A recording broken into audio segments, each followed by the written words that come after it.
Thank you all for coming. We're going to go ahead and begin.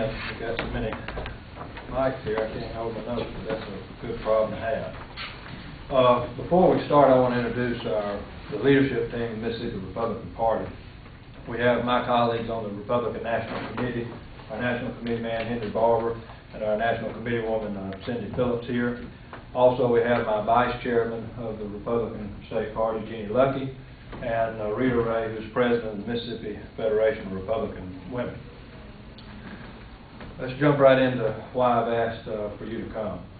Today, our attorneys are filing suit against the Leflore County Election Commission, as well as Ms. Gail Briggs, who was the poll manager for the Southeast Greenwood voting precinct in Leflore County.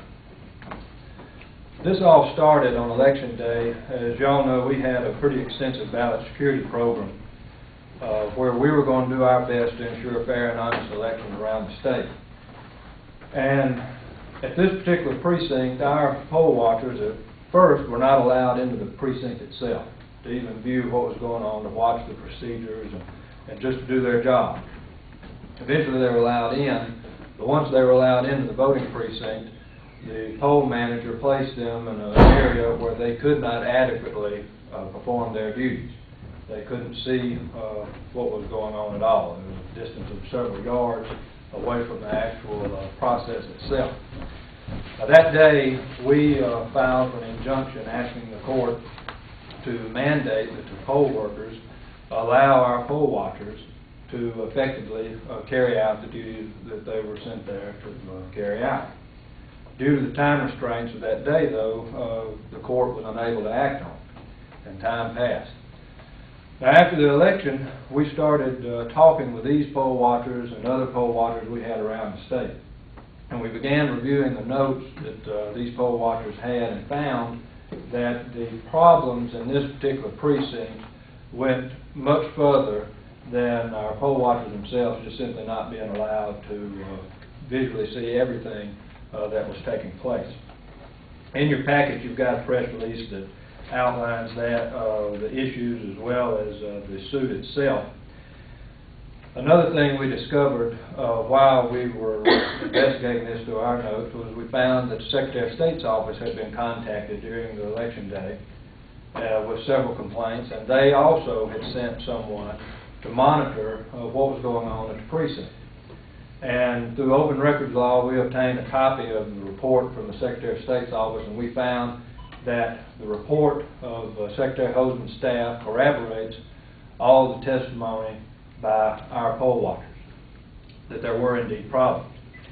Let me begin, too, before I go any further, by saying that this is an issue that goes much further than party affiliation, race, age. Despite your philosophical viewpoints, fair and honest elections are something that all of us involved in politics should aspire to and shoot for and ask that we have. After all, it is the very foundation of our own democracy.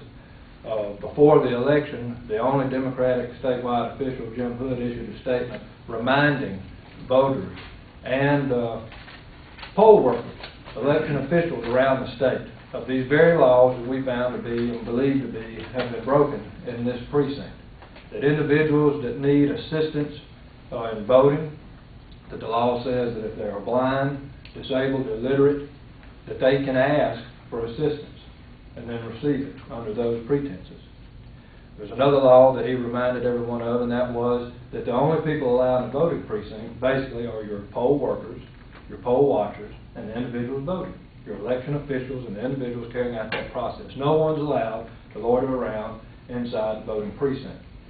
Here we have throughout the day instances where not only were the poll watchers not allowed to suitably observe the election process, but also there were individuals that were not visibly in need of assistance, nor did they ever request assistance. Basically accosted upon entering the voting precinct by individuals loitering in the voting precinct. And basically what would happen was people would show up, and these individuals that were there for who knows why would go over to them and say, "I'm helping them vote." And then when they would take them to the voting booth, they would instruct them how to vote. It's quite to the contrary of someone receiving any type of assistance. They would say, vote for this one, vote for that one, vote for him, vote for the first one, and in Leflore County that was a Democratic nominee on the ballot. There were instances where there were individuals stationed at voting booths for much of the day. So if someone would show up to vote, there would be someone standing there watching who would take it upon themselves to help many people as well. I believe that could be construed as a form of voter intimidation.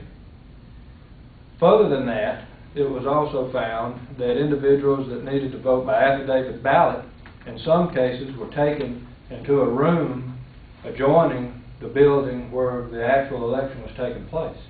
And this is all in the Secretary of State's report.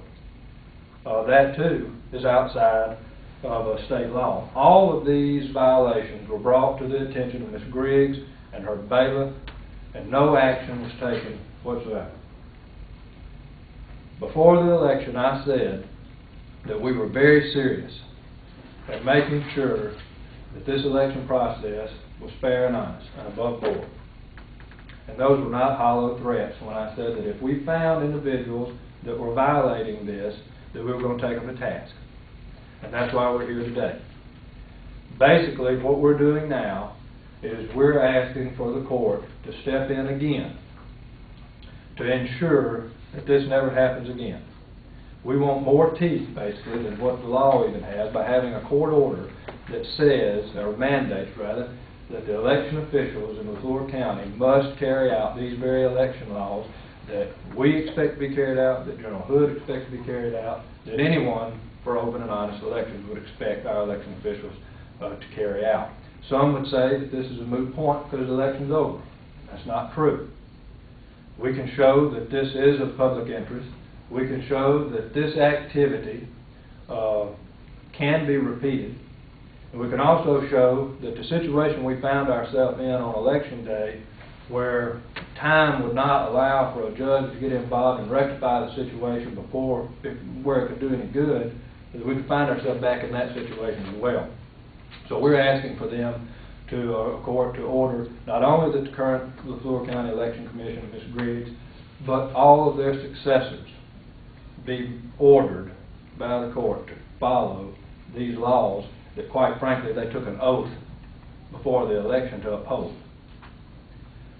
It's our hope also that this sends a message to all the other 81 counties that in future elections, the Republican Party will continue our ballot security programs, and where we find areas that we feel we have adequate evidence to prove that election laws were violated, that voters were intimidated, that the process was skewed, we're going to take it to task. I believe that covers everything. As I said, you have all of this information there, but at this time I'll be glad to take any questions that you may have.